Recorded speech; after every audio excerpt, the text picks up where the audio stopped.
हजारों लाखों करोड़ रुपए की साजिश हो रही और सारा का सारा कॉन्ट्रैक्ट गुजरात के लोगों को जाने वाला है। लेकिन सरकार चूंकि गधी है, बहरी और अंधी है, उनको समझ में नहीं आता है कि जमीन कहाँ है। विकास के लिए अगर लोन लिया जाए तो बिल्कुल सही है, लेकिन यहाँ अगर आप अपने पदाधिकारियों की सैलरी देने के लिए लोन ले रहे हैं तब तो गलत है। तो मतलब बिहार क्या अब गुजरात के लोगों से चलेगा?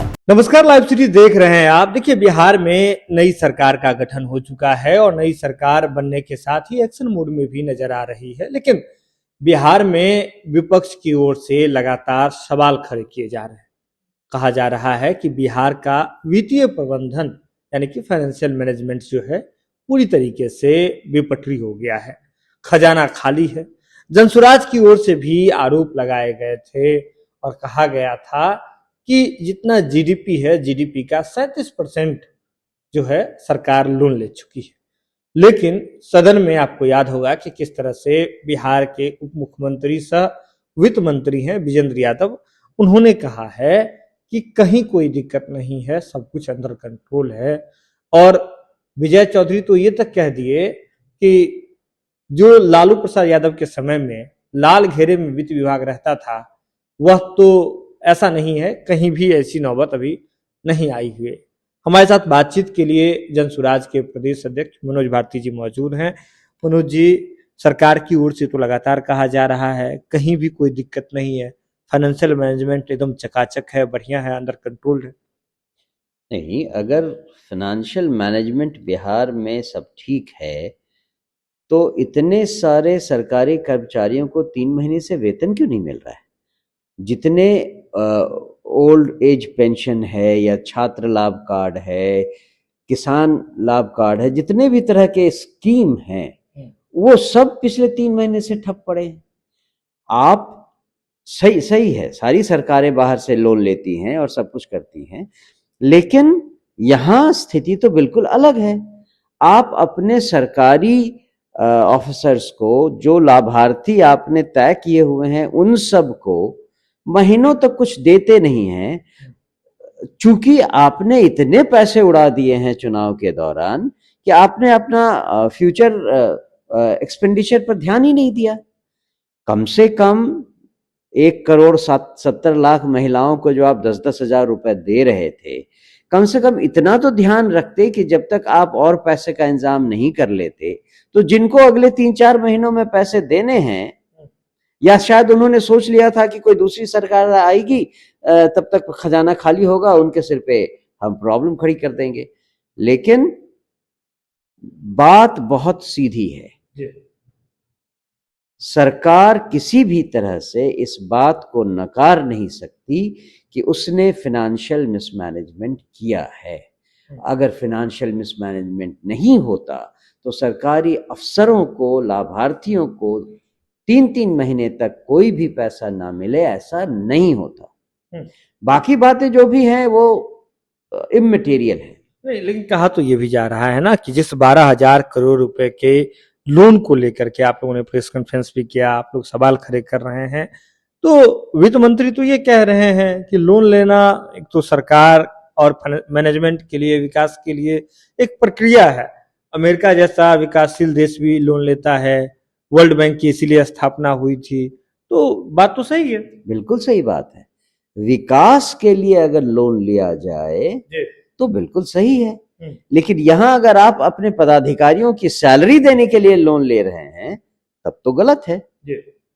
मुख्य मुद्दा यही है।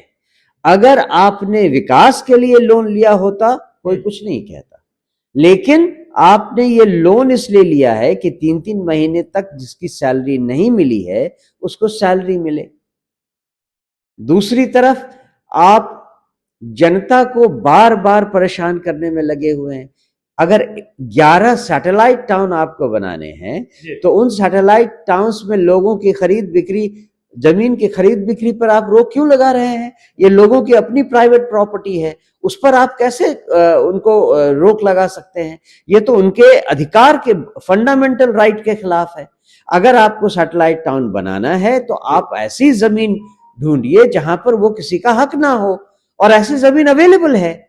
लेकिन सरकार चूंकि गधी है, बहरी और अंधी है, उनको समझ में नहीं आता है कि जमीन कहाँ है, तो वो लोगों से जमीन लेके जबरदस्ती जमीन कब्जा कर रही है। मतलब ऐसा लगता है कि कोई यहां ध्यान देने वाला है ही नहीं, जो मन हो वो करो, जनता तो आखिर गधे की तरह है, उसको जितनी भी सवारी करवा दो वो कर लेगी। लेकिन सरकार का इसके पीछे तो तर्क ये है ना कि जैसे ही सैटेलाइट टाउनशिप बनाने की घोषणा हो रही है तो एक मास्टर प्लान बनाया जाएगा, क्योंकि बिचौलिए बीच में आकर के महंगी कीमत पर जमीन ना बेचने लगे। ये सरकार तो ये तर्क दे रही है।